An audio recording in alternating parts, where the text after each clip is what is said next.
with just an advisory, and then that was taken down. And we do see the warnings going on down towards Galveston County right there, where we're dealing with that throughout the next about 30 minutes or so. Flash flood watches, they exist though throughout the rest of the morning hours and into the noontime hours. So roughly around 1 o'clock, we'll be seeing that come to an end. But everywhere highlighted in green has the potential for dealing with some more flash flooding. Hopefully not the likes of which we did see come through earlier back on Friday's time frame.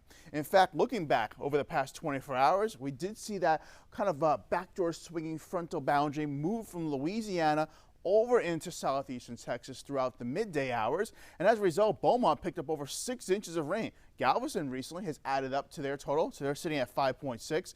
Brazosport picking about 3.4, and then just inside the Houston loop right there, we've seen a solid inch of rain, although we're going to be seeing more rain added to that total as time goes on. And near Sugar Land, you guys have picked up a little bit more than 3 inches of rain. So we've been having this big surge of tropical moisture move into the area over the past about, say, 24 to 48 hours or so. And as you go from the light green to darker green to eventually the blue, that's that surge of really abundant tropical moisture. And that's why yesterday morning it felt so muggy, so damp and dreary out. Well, the atmosphere had plenty to work with in terms of fuel for the fire for thunderstorms to come through and unleash all that heavy rain down across our area. And we do have this kind of low pressure feature right about here. We'll go ahead and try and draw on that for you just to highlight it for those watching us at home, where we do see right there, there's that low pressure feature. And so we're just continuously pulling up that moisture right off the Gulf of Mexico. Looking right here over the past 24 hours, we can see how we had clusters of thunderstorms come together to create this massive complex of storms that we are dealing with right now. We have the backdoor front that pushed through, going in throughout the past 24 hours, coming in out of Louisiana.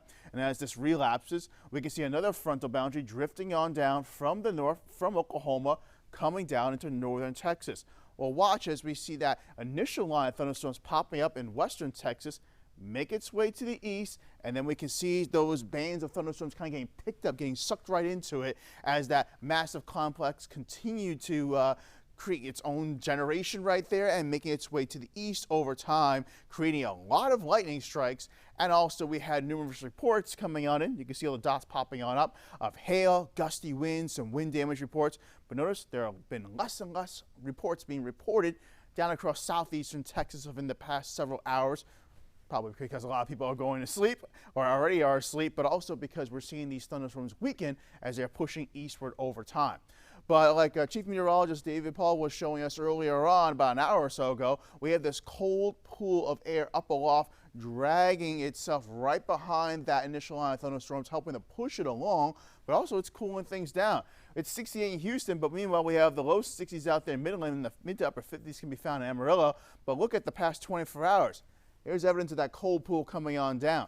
Temperatures have dropped a good 5 to nearly 15 degrees or so in places like Victoria, San Antonio, San Angelo, and pushing up in towards the Abilene area as well. So we will get a chance for experiencing some cooler air as we go throughout the day today, but that moisture will still be hanging around, unfortunately, so we still be feeling it a little bit on the muggy side. So the latest satellite and radar imagery does show us with that complex of thunderstorms starting to get like more of a Boeing segment right there, as it's now starting to get that big time push of air up aloft, racing down right behind it. And so there's some strong wind gusts being generated right ahead of that line, but thankfully it's out in the Gulf of Mexico. What are we seeing a little bit closer to home? Well, we do have those watches up in effect. We have the severe thunderstorm watch right here we put over on top of the radar, and we have the flash flood watch in effect. And notice you can see that the rain is starting to push in throughout sections right here, going up across from, say, Galveston County, pushing towards eastern sections of Harris County. And right now we are looking at that line making its way up in towards, say, Liberty County for the next about 20 minutes or so, and pushing also eastward just across the Bay Area, going to places like Winnie as we go throughout the next 20 to 30 minutes or so. But that's the good thing that's been coming around with this line of thunderstorms, that thankfully it's weakening, so it's not looking as threatening as it did yesterday afternoon, but also it's pushing in very quickly, so we're going to get the bulk of this heavy rainfall activity gone before probably getting towards the midday hours, even maybe a little bit earlier than that. Looking right here, just looking at the hail path, just to see if any of these thunderstorms are doing anything along the lines of any severe potential, any pea-sized hail. Well, we can look right down there for our hail path. kind of seeing the footprints in the sand, so to speak, of these storms marching through. And we did see a little bit of some hail activity going up there and towards Brazoria County right there and Matagorda County. But for the most part, that is where those severe thunderstorms, or at least strong thunderstorms, have been within the past, I would say, few hours or so. But up across right there, going along 59, pushing in towards the center of the city area, we've watched those thunderstorms weaken and just pretty much creating a nice light show outside. Hopefully it didn't wake you up too much in the overnight hours, but also some frequent pockets of moderate to heavy rain coming on in across the area. And I just heard a little ding from the National Weather Service.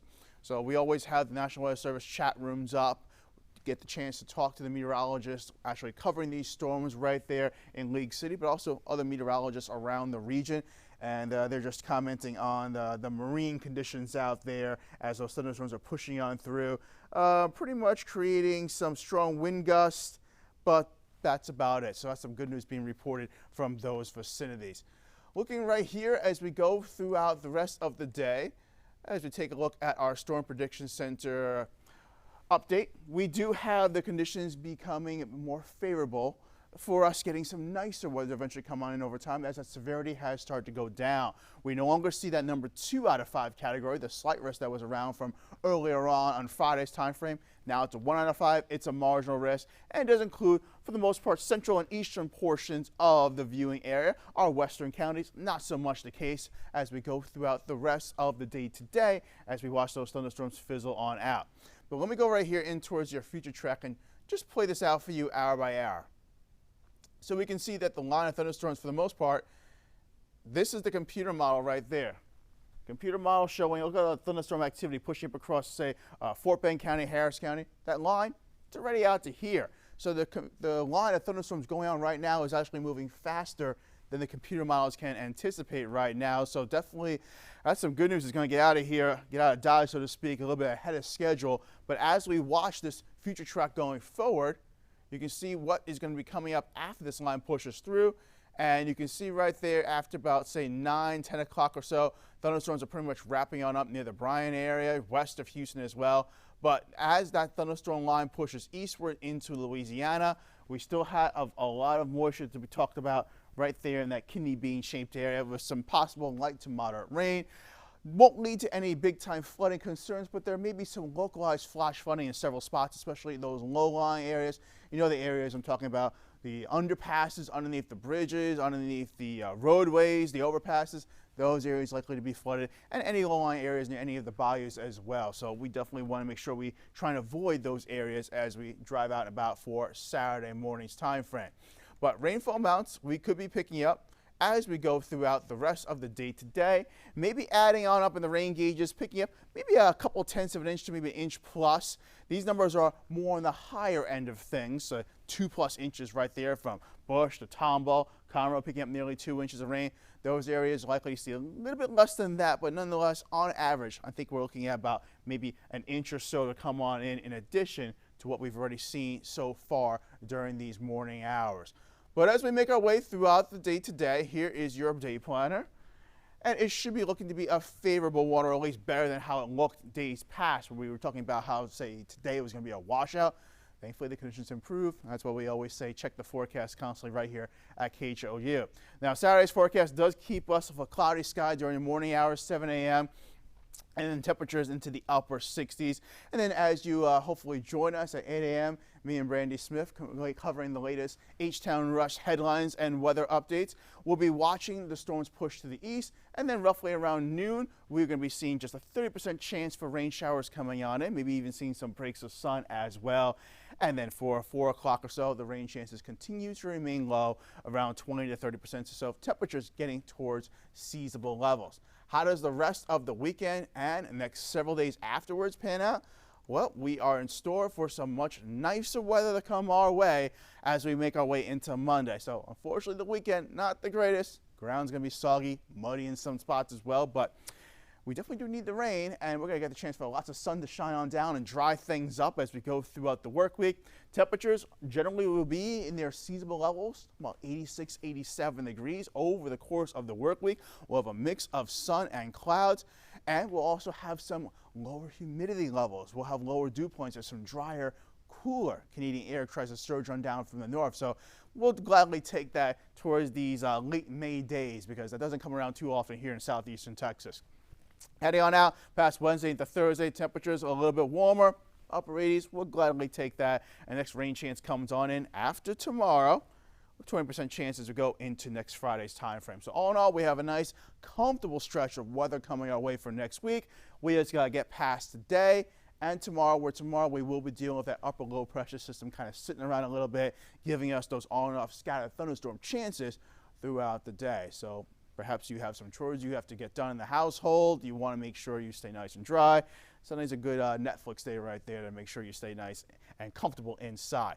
We'll be coming back with more weather information as time goes on. I think we're going to hold off on doing the updates hourly as we go through the next several hours, unless this severe weather ramps back up. But for the most part, we'll be covering posted updates on Twitter, on Facebook as well. And definitely don't forget to join us at 8 o'clock for H-Town Rush. Me and Brandy Smith will be covering the latest information all across southeastern Texas. So meteorologist Addison Green here saying good night for now.